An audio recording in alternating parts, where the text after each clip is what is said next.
দূরত্ব তো তৈরি হয়েছে, তার সঙ্গত কারণও আছে। সেই কারণগুলো নানা সময় বলা হয়েছে, আবার আলাদা করে করার দরকার আছে বলে মনে করি না। কিন্তু বিএনপির সাথে এই সংকটটা কি হঠাৎ করে তৈরি হয়েছে? না, এই সংকট অনেক আগে থেকেই ছিল। সেজন্য হাসিনা হটানোর লড়াইয়ে সে নেতৃত্ব দিতে পারে নাই। বাংলাদেশের সবচেয়ে বড় রাজনৈতিক দল হওয়ার পরেও সে 2024-এর বিপ্লবের নেতৃত্ব দিতে পারে নাই। শুরু করি বিএনপির যত ভুল নিয়ে। আসেন আল্লাহর নামে শুরু করি। বিএনপির সবচেয়ে বড় ভুল হইতেছে জিয়াউর রহমানের পজিশনিং শব্দটা মার্কেটিং এর শব্দ। আগে পজিশনিং শব্দ বলতে কি বোঝায় এটা বুঝেনি। এটাতে মার্কেটিং এ বলে প্রোডাক্ট পজিশনিং। এটা হলো মার্কেটিং এর একটা কৌশল, যার মাধ্যমে একটা পণ্যকে গ্রাহকদের মনে একটা নির্দিষ্ট এবং স্বতন্ত্র অবস্থানে স্থাপন করে দেয়। সহজ কথা, এটা হলো গ্রাহকদের মনে একটা ধারণা বা ভাবনা তৈরি করা যে পণ্যটা অন্য পণ্যের তুলনায় কিভাবে আলাদা, কিভাবে তাদের সমস্যা সমাধান করতে পারে। আমি একটা উদাহরণ দিই। ধরেন গাড়ির বাজারের পজিশনিং। ধরা যাক দুইটা গাড়ি আছে, গাড়ির নির্মাতা দুইটা, তাদের পণ্যের পজিশনিং করতেছে। মার্সিডিজ বেঞ্জ, এই যে মার্সিডিজ বেঞ্জ আর টয়োটা, দুইটাই গাড়ি একই কাজ করে, তাই না? কিন্তু কোন গাড়িটা কিনবেন, কে কিনবে? মার্সিডিজ বেঞ্জ এটা খুবই উঁচু মানের গাড়ি, বিলাসবহুল গাড়ি, আরামদায়ক গাড়ি, এটা সেফটি স্ট্যান্ডার্ড ভালো, মানে খুব স্পিডে যদি বাঘ ঘুরতে যায় তাহলে এটা উল্টায় পড়বে না। বড় লোকই দেখানোর জন্য আর কি, নিজের সম্পদশালী দেখানোর জন্য, সোজা কথা ভাব সুদানোর জন্য লাগে আর কি। টয়োটা এটা নির্ভরযোগ্য, দীর্ঘমেয়াদী ব্যবহারের উপযোগিতা আছে, দামে সাশ্রয়ী, এটা রিসেল ভ্যালু ভালো, পার্টস পাওয়া যায় সব জায়গায়, তাই না? দুইটা ব্র্যান্ডে গাড়ি তৈরি করে, কিন্তু তারা আলাদাভাবে নিজেদের পজিশনিং করছে যাতে ভোক্তাদের মনে আলাদা আলাদা চিত্র তৈরি হয়। এক গ্রুপ কিনবে মার্সিডিজ আর এক গ্রুপ কিনবে টয়োটা, আলাদা জায়গা সবার। বিলাসবহুল কথাটা শুধু মার্সিডিজের জন্য, টয়োটার জন্য কিন্তু না। টয়োটা যদি বলে আমি বিলাসবহুল তাহলে কিন্তু হবে না। মার্সিডিজ যদি বলে আমার পার্টস সব জায়গায় পাওয়া যায় তাহলে হবে না। প্রোডাক্ট পজিশনিং মানে হলো প্রতিযোগিতামূলক বাজারে পণ্যটাকে এমন ভাবে উপস্থাপন করা যাতে গ্রাহকরা সহজে বুঝতে পারে যে এই পণ্যটা কেন এই পণ্যের চেয়ে আলাদা এবং কেন গুরুত্বপূর্ণ তার জন্য। রাজনৈতিক দলেরও পণ্য আছে, সেটা তারা বেচা কেনা কথাটা শুনতে খারাপ লাগলেও এভাবে বললে সুবিধা হয়। তো আওয়ামী লীগের পণ্য কি? সোহরাওয়ার্দীর বডিগার্ড। তারা বলে স্বাধীনতার নেতা, 6 দফা আন্দোলনের নেতা।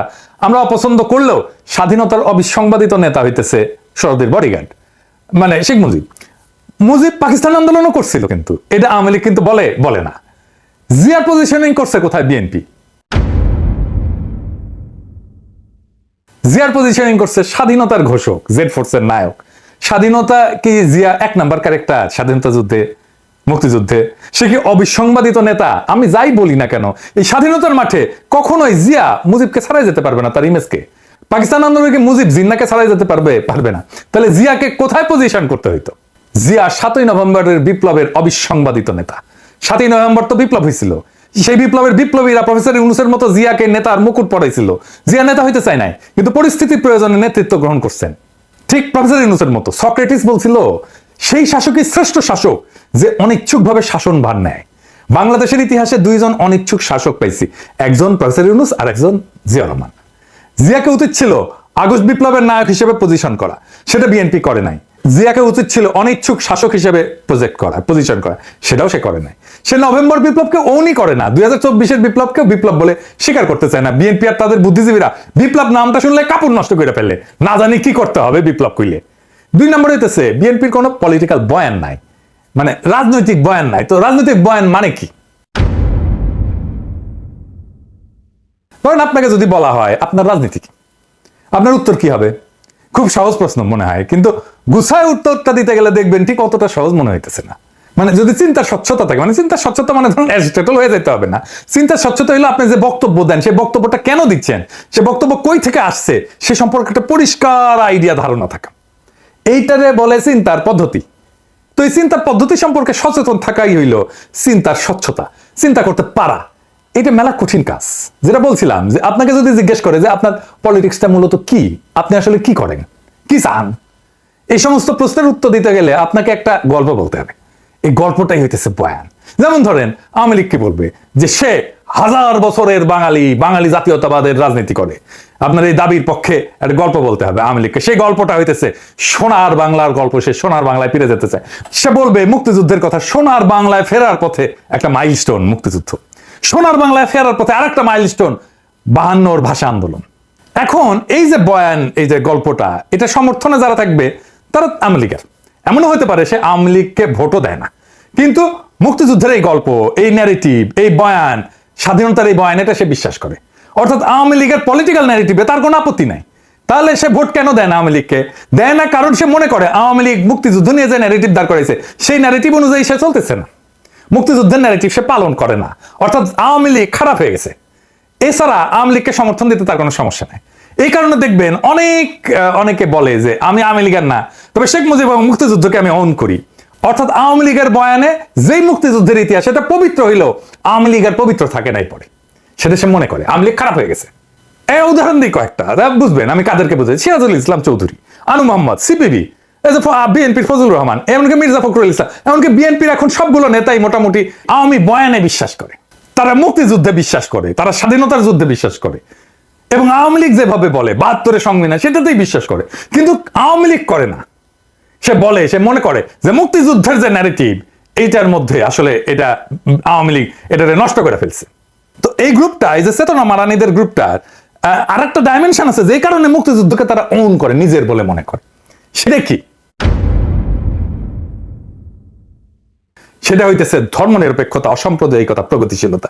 আপনি দেখবেন বিএনপির নেতাগুলো এই কথাগুলোই বলে, এই তিনটা শব্দ এটা ব্যবহার করে যে কথাটা আসলে বলতে চায় সেটা কি সেটা বলা সম্ভব না তাদের পক্ষে, সেজন্য এরকম শব্দগুলো বলে। এই শব্দগুলো হইতেছে ইসলাম বিদ্বেষ, মুসলমান বিদ্বেষ। মুক্তিযুদ্ধের যে বয়ান আমরা দেখি সেটা আসলে কাদের লেখা? কারা ঠিক করে দিছে যে মুক্তিযুদ্ধ বলতে এইটা বুঝতে হবে, এই জিনিসটা বুঝতে হবে? কে? মুক্তিযুদ্ধের ইতিহাস লিখছে ধর্মনিরপেক্ষতাবাদী প্রগতিশীলরা। তো প্রগতিশীলতা আর এই ধর্মনিরপেক্ষতার উৎস কোথায় আমাদের দেশে? আসেন এটা একটু বুঝে দেখি। বাংলাদেশ রাষ্ট্র গঠনের 3টা পর্যায় আছে সুনির্দিষ্ট। 1 নম্বর পর্যায় এই ভূখণ্ডে মুসলমানদের আগমনের পর থেকে ব্রিটিশদের কলোনি তৈরি হওয়া পর্যন্ত, তারপরে সেই কলোনি ভেঙে ভারত ভেঙে পাকিস্তান হওয়া পর্যন্ত, এরপরে বাংলাদেশ রাষ্ট্র সৃষ্টি হওয়া পর্যন্ত। এই ভূখণ্ডে হিন্দুদের কাছে মুসলমানদের আগমন কি, মানে ভারতবর্ষে কি মনে করে এটা বহিঃশত্রুর আক্রমণ, তারা বাইরে থেকে আসছে। অন্য 8-10টা এই যে উপনিবেশ যারা করে, কলোনি যারা বানায়, তাদের মতো মুসলমানরাও কলোনি গাচ্ছিল এই ভূখণ্ডে, যেমন ব্রিটিশরা করছে। তো এইটাই হইতেছে হিন্দুত্ববাদের গোড়ার কথা, যে মুসলমানরা বহিরাগত, বাইরে থেকে আসছে। অথচ মুসলমানরা যে ব্রিটিশ বা ইউরোপিয়ানদের মতো কলোনি করে নাই, বরং নিজেরাই ভূখণ্ডে আইসা তাদের মতো করে এই ভূখণ্ডের লোকই হয়ে গেছে, এই ভূখণ্ডকে নিজের ভূখণ্ড করে নিছে, এখানে সংসার করছে, বিয়ে শাদী করছে, এখানে মারাও গেছে, এখানে মানুষ হয়ে গেছে, সম্পদ পাচার করে নাই সে যেখান থেকে আসছে। সেইটা কিন্তু এই হিন্দুত্ববাদীদের বয়ানে পাওয়া যায়। বখতিয়ার খলজি তো আসছে আফগানিস্তান থেকে, সে কি আফগানিস্তানে নিয়ে গেছে তার সম্ভব না। তাহলে কথা দাঁড়াইলো এই যে মোদির মতো হিন্দুত্ববাদীদের কাছে মুসলমানরা হলে এই উপমহাদেশে কলোনাইজার, কলোনি করতে আসছে।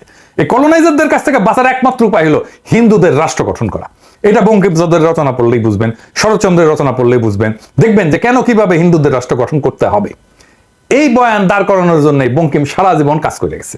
তাহলে বিষয়টা দাঁড়াইলো যে ভারত বা হিন্দুত্ববাদ এমন বয়ানই দাঁড় করাবে বা এমন বয়ানকে সমর্থন করবে যেটা হিন্দুত্ববাদের স্বার্থকে মুসলমান জনগণের স্বার্থের উপরে দাঁড় করাবে। আচ্ছা, এবার আসেন দেখি, আপনি যদি আমাদের এই দিককার পূর্ববঙ্গে বা বাংলাদেশের রাজনৈতিক ইতিহাস দেখেন, এখানে মূল দ্বন্দ্বটা আসলে কিসের ছিল? এই ভূখণ্ডের জনগোষ্ঠীর লড়াইটা কি নিয়েছিল?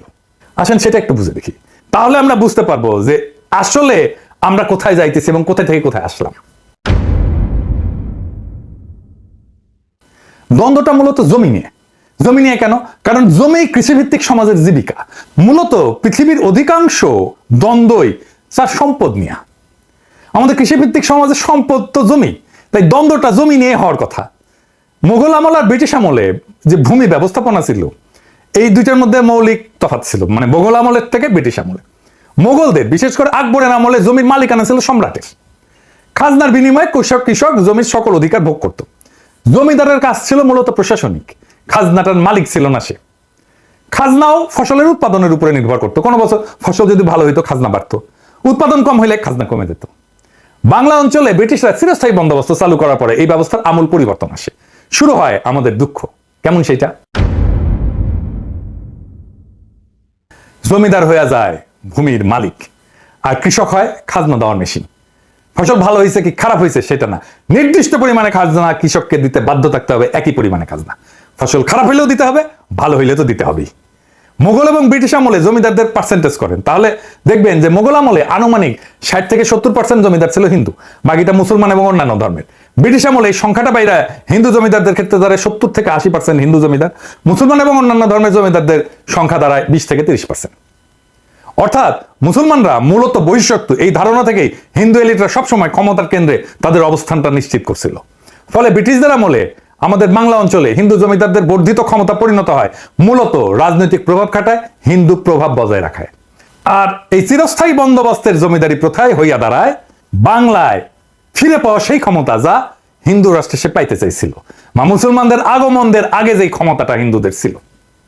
মুসলমানদের আগমনের পর এই প্রথম ব্রিটিশ আসার পরে হিন্দুরা তাদের হিন্দু রাষ্ট্র মানে মুসলমানদের হঠাৎ রাষ্ট্র ক্ষমতা তাদের অধীনে নেওয়ার সুযোগটা এমন ভাবে পাইলো যেটা মুঘলদের আমলে ছিল না। তো হিন্দু রাষ্ট্র বানানোর পথে জমিদার শ্রেণীর যে রাজনৈতিক প্রভাব, সে প্রভাবের বিরুদ্ধে বিরোধিতা করবে কারা? মুসলমানরা, কারণ তারাই প্রজা। মনে রাখবেন যে এই বিরোধিতা গরিব কৃষকদের জমির মালিকানা আদায়ের আন্দোলন। কৃষকদের দিক থেকে এই আন্দোলন কোনো মুসলমান রাষ্ট্র গঠনের স্বপ্ন না, বা মুসলমান রাজত্ব ফিরে পাওয়ার স্বপ্ন না, সে ধর্ম প্রতিষ্ঠাও করতে আসতেছে না। এটা স্রেফ জমিদারি প্রথার নিষ্পেষণের বিরুদ্ধে প্রতিবাদ। এই আন্দোলনের নেতৃত্ব কারা দিচ্ছে আপনি যদি নাম দেখেন, এইটা দেখেন ফকির মজনু শাহ, হাজী শরীয়তুল্লাহ, দুদুমিয়া, তিতুমির, নুরুদ্দিন। এই আন্দোলন করছে মুসলমান হিন্দু কৃষকেরা মিলে, যারা হিন্দু জমিদারদের নিষ্পেষণ থেকে বাঁচতে চাইছিল। বাংলা অঞ্চল মানে পূর্ব বাংলা অঞ্চল, আজকে যেটা বাংলাদেশ, সেটা মুসলমান অধ্যুষিত হয়। এখানে মুসলমানদের পরিচালিত বিদ্রোহগুলাই এই জনপদের জনগণের রাজনৈতিক চিন্তার গঠনে সবচেয়ে শক্তিশালী প্রভাব রাখছে। দেখেন হাজী শরীয়তুল্লাহ প্রশ্ন করছে যে জমির মালিক তো আল্লাহ, কোন মানুষ না, ফলে জমিদারদের এই জমির মালিকানা আমরা মেনে নেব কেন? একটা গান আছে এই ধারণার উপরে ভিত্তি করে, শুনছেন কিনা জানি না। এটা হইতেছে এরকম: মাঠে মাঠে সোনালি ধান, পরাণ পাগল করে, কয়দিন পরে সেই ধান যাইব জমিদারের ঘরে রে, আমার হিস্সা নাই সেই ধানে, আমি যদি আল্লাহর বান্দা, জমিন ও আল্লাহর, আদম হাওয়ার সন্তান মোরা, সমান অংশীদার রে, আমার হিস্সা যায় কোনখানে। এই যে প্রশ্নের ধরনটা ধর্মীয়, কিন্তু অর্থ কি? অর্থ হইল আমরা এই বেইনসাফি মানি না। অর্থাৎ ইসলাম হয়ে উঠতেছে অন্যায়ের বিরুদ্ধে প্রতিবাদের হাতিয়ার, প্রতিবাদের ভাষা। খেয়াল করেন, জমির মালিকানার প্রশ্ন পরিণত হচ্ছে একটা রাজনৈতিক প্রশ্নে। অর্থাৎ ইসলাম শুধু ধর্মে সীমাবদ্ধ থাকতেছে না, এটা পরিণত হচ্ছে মজলুমের অধিকার আদায়ের অস্ত্রে। এই কারণে বাংলাদেশে ইসলামকে শুধু ধর্মে রিডিউস করে নিয়ে আসাটা প্রগতিশীলদের একটা কৌশল। কারণ তাহলেই সেই ধর্মকে ব্যক্তিগত বলে ড্রয়িং রুমে আলাপের বিষয় বানিয়ে ফেলতে পারবে, ড্রয়িং রুমে আঁকায় ফেলতে পারবে, তার রাজনৈতিক প্রভাব থাকবে না। এর ফিরে যায়, তার মানে আমার রাজনৈতিক প্রশ্ন হচ্ছে যে আমার জমির মালিকানা যারা দেয় না তারা আমার শত্রু। রাজনৈতিক প্রতিপক্ষের জায়গা করে নিচ্ছে হিন্দু জমিদারেরা। হিন্দু জমিদার মানে শুধু জমির মালিকই না, সে মূলত তার জমিদারের সকল প্রজার মালিক। জমিদারের বাড়ির সামনে দিয়ে জুতা পরে যাওয়া যায় না, হাঁটা যায় না, জমিদারের ছাও মারানো যায় না, জমিদারের নাতির অন্নপ্রাশনে টাকা দিতে হয়, বেশি খাজনা দিতে হয়। আবার মুসলমান যদি মুখে দাঁড়িয়ে থাকে তাহলে খাজনা দিতে হয় এক্সট্রা, গরু কোরবানি দেওয়া যাবে না, খাজনা দিতে না পারলে পিটায় মেরে ফেলবে, জমিদার পূজা করবে সেজন্য খাজনা দিতে হবে মুসলমানদেরকে। তখন মুসলমানরা প্রশ্ন তোলে যে আমি কেন হিন্দুর পূজায় খাজনা দিব? এই জমিদারদের নির্যাতনের ইতিহাস জানতে হবে আপনাদেরকে, কি বিভৎস নির্যাতন করত। যাই হোক, ফলে জমিদারি উচ্ছেদের যে প্রকল্প, সেটা শুধু জমির মালিকানা পাওয়ার মধ্যে সীমাবদ্ধ থাকে না, সেটা নিজের জন্য রাষ্ট্র বানানোর একটা প্রকল্পে পরিণত হইতে থাকে। এমন রাষ্ট্র যেখানে কৃষক তার জমির মালিকানা পাবে তো বটেই, সেই রাষ্ট্রে সে মানুষ হিসেবে বেঁচে থাকার অধিকার পাবে। এই প্রেক্ষাপটেই বাংলার মুসলমানরা বঙ্গভঙ্গের পক্ষে দাঁড়াইছিল। কারণ বাংলা ভাগ মানে এই বঙ্গের জমিদারি কলকাতার জমিদাররা হারাবে, তার মুক্তি ঘটবে। আর এই বঙ্গভঙ্গের বিরোধিতা করছে রবীন্দ্রনাথরা। কারণ জমিদারি গেলে বজরাই বৈশা নিশ্চিন্তে প্রেম সঙ্গীত লেখা যাবে না, জমিদারি যাওয়া মানে পেটে টান পড়া। তাই লিখতে হইল আমার সোনার বাংলা, আমি তোমায় ভালোবাসি। এই সোনার বাংলা কোনটা? এইটা। কোন ভূখণ্ডকে রবীন্দ্রনাথ সোনার বাংলা বলছিলেন? এইটা। রবীন্দ্রনাথের সোনার বাংলা এইটাই। শুধু জাতীয় সঙ্গীত নিয়ে হাউকাউ না কইরা এই সোনার বাংলা আয়না থাকে বা আমার বাকশালীরা। কিন্তু পরিহাসের বিষয় হলো পূর্ব বাংলা তাকে ভালোবাসে না। কিন্তু এই জমিদারি রক্ষার গানটাই হয়ে দাঁড়ায় জমিদার বিরোধী জনগণের রাষ্ট্রের জাতীয় সঙ্গীত। কি তামাশা! এই জমিদার বিরোধী আন্দোলনে আসলে কি ঘটে? হিন্দু জমিদারদের যে অর্থনৈতিক, রাজনৈতিক আর সাংস্কৃতিক প্রভাবের কথা বলছি, সেই প্রভাবে প্রথম সংগঠিত আঘাত হয়ে নেয় এই মুসলমান কৃষকেরা। ফলে এই যে জমিদার শ্রেণীর যে আধিপত্য এবং আপামর হিন্দুদের যে আধিপত্য, তার উপরেও আঘাত পড়ে। একজন হিন্দু কৃষক এবং মুসলমান কৃষকের মধ্যে তফাৎ হইল যে ওই হিন্দু কৃষক মানসিকভাবে জমিদারদের সাথে অবস্থান করে, আর মুসলমান কৃষকটা থাকে দ্বিতীয় শ্রেণীতে। এমন তথ্য আপনি ইতিহাসেই পাবেন। জমিদার বাড়িতে দুই কৃষক গেল, একজন হিন্দু আর একজন মুসলমান। একজন বসলো পাটিতে আর একজন বসলো মাটিতে। কে মাটিতে বসলো বলে মনে করেন? মুসলমান কৃষক। দরিদ্র কৃষক হইলেও শুধুমাত্র হিন্দু হওয়ার কারণে আপনি সাংস্কৃতিকভাবে শক্তিমান হয়ে উঠবেন, নিজের শক্তি ফিল করবেন। এটা আপনি দেখতে পাবেন, এখনো দেখতে পাবেন যে আওয়ামী লীগের কাছ থেকে জীবনে একটা উপকার পায় নাই কিংবা চায় নাই, কিন্তু জুলাইয়ের গণহত্যাকে অস্বীকার করে এমন আওয়ামী সমর্থকের দিকে খেয়াল করে দেখলে বুঝবেন এরা আওয়ামী লীগ ক্ষমতায়, এই চিন্তাটাই তাকে ক্ষমতাবান করে তোলে। সে মনে করে আমি ক্ষমতার একটা অংশ, আমার একটা আলাদা ক্ষমতা আছে। ফলে মুসলমান কৃষক যখন হিন্দু জমিদারদের বিরুদ্ধে বিদ্রোহ করে, তার মনে তখন এই ব্যবস্থা উচ্ছেদের স্বপ্ন থাকে নতুন রাষ্ট্রের। এই রাষ্ট্রের স্বপ্নই তাকে দেখাইছিল পাকিস্তান, দেখাইছিল জিন্নাহ। ফলে পূর্ববঙ্গের মুসলমান এই পাকিস্তানের পক্ষে দাঁড়ায়। পাকিস্তান রাষ্ট্রের ধারণা আসছিল মূলত গান্ধীদের হিন্দুত্ববাদী ভারত বানানোর বিরোধিতা থেকেই। মুসলমানরা এই দেশে বহিরাগত শত্রু, এই ধারণার কন্টিনিউশন, ধারাবাহিকতা হইতেছে কংগ্রেস। যা বলতেছিলাম যে এই পাকিস্তান যখন বলে যে আমরা জমিদারি প্রথা উচ্ছেদ করে দেবো, তখন পূর্ববঙ্গের মানুষ কোনো দিকে না তাকে সমর্থন করে। কারণ এমন একটা রাষ্ট্রের স্বপ্নই তো তারা এতদিন ধরে দেখছে। পাকিস্তান সৃষ্টি করতে চাওয়া আর গরিব মুসলমান কৃষকের পাকিস্তান রাষ্ট্র বানানোর প্রশ্নে সমর্থন দেওয়া এক না, এটা একটু মনে করে দিতে চাই। পূর্ববঙ্গের জনগণের সমর্থন নেওয়ার জন্যই মূলত এই কথার উদ্ভব হয়েছিল এবং জনগণ তাতে সায় দিছিল স্বাভাবিকভাবে। তো স্বাদের জমিদারি উচ্ছেদ হয়ে যাবে, এটা মানা স্বাভাবিকভাবে অসম্ভব হিন্দু জমিদারি এলিটদের জন্য। হিন্দুত্ববাদী রাষ্ট্র প্রকল্পের জন্য এটা সবচেয়ে বড় শত্রু। কিন্তু বাস্তবতা হইল পাকিস্তান তৈরি হয় এবং স্বাদের জমিদারি জয় বাংলা হয়ে যায়। অর্থনৈতিক প্রতিপত্তি যদি চলে যায় হিন্দু জমিদারদের, তাহলে বাকি থাকে কি? হিন্দু জমিদারদের হাতে তখন একটা মাত্র অস্ত্র থাকে, সেটা হইল সাংস্কৃতিক আধিপত্য, বয়ানের আধিপত্য। শুধুমাত্র তাহলেই পাকিস্তানকে ভাঙা যাবে। পাকিস্তান রাষ্ট্রে বহু সমস্যার কারণে পাকিস্তানকে সবচেয়ে বেশি সমর্থন করা বাঙালি মুসলমান কৃষকের স্বপ্নভঙ্গ হয় কিছুদিনের মধ্যেই। কেন হয়, কখন হয়, একটু বুঝে দেখি। প্রথম হয় ভাষা আন্দোলনে 52-তে। ভাষা আন্দোলন কিন্তু কোনো মাতৃভাষার আন্দোলন ছিল না, শুনলে খারাপ লাগবে, কিন্তু আসলে কেন ভাষা আন্দোলনটা হইল? এইটা ছিল গরিব কৃষকের ছেলের চাকরি পাওয়ার আন্দোলন। জমিদারি প্রথার শিকল থেকে রক্ত দিয়ে বেড়ে আসে কৃষক যখন শোনে রাষ্ট্রের ভাষা হবে উর্দু, অর্থাৎ সে বাংলায় কথা বলার ছেলে আর সে চাকরি পাবে না, সে বিদ্রোহ করে বসে। 52-র ভাষা আন্দোলন এই দেশের মেহনতি মানুষকে চেনার একটা বিশাল সুযোগ।